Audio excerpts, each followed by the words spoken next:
আমরা আমাদের বিরুদ্ধে যত খুশি কেস হোক, আমরা কোনো অন্যায় কাজ করি না।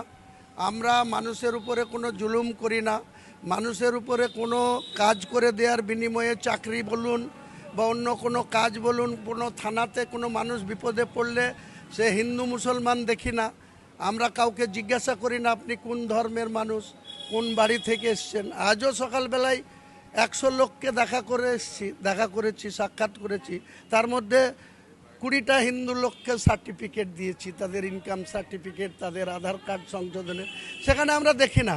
কিন্তু আমাদেরকে যখন কেউ অন্যরকম ট্রিটমেন্ট করতে চায়, আমি তাকে রিয়াত করি না, আর করবও না। আমি লাইফে যতদিন বেঁচে থাকব আমার মধ্যে এই গুণ থাকবে। তাতে আমি কাউকে অত ভয় করি না।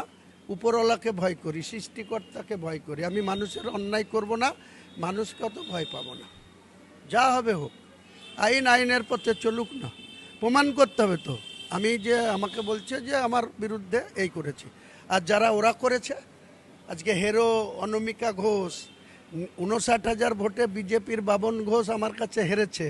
81,000 ভোটে যে তৃণমূল হেরেছে, 4 মের 4 তারিখে, 4 মের পরে 4টের পরে যারা তৃণমূলের দালালি করতো, তৃণমূলের তোলাবাজি করতো, তৃণমূলের হয়ে গুন্ডামি করতো, তারা আবার এখন বিজেপির পতাকা ধরে নিয়েছে। তারা গেরুয়া ধরে নিয়ে আমাদের সাথে লড়তে আসছে। লড়ুক না, কোনো অসুবিধা নেই, আমি পরোয়া করি না।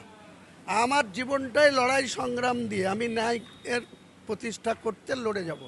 আমি ওসব ভয় পাই না। আমাকে ধরে ঢুকিয়ে দেখ। যদি জুডিশিয়াল ঠিক থাকে, ভারতবর্ষের সংবিধান এখনও ধর্মনিরপেক্ষ রাষ্ট্র আছে, এটা তো এখনও হিন্দুস্থান হয়ে যায়নি। আমরা ভারতবাসী, আমাদেরও যতটুকু অধিকার, দিলীপ ঘোষেরও ততটুকু অধিকার, শুভেন্দু অধিকারীরও ততটুকু অধিকার।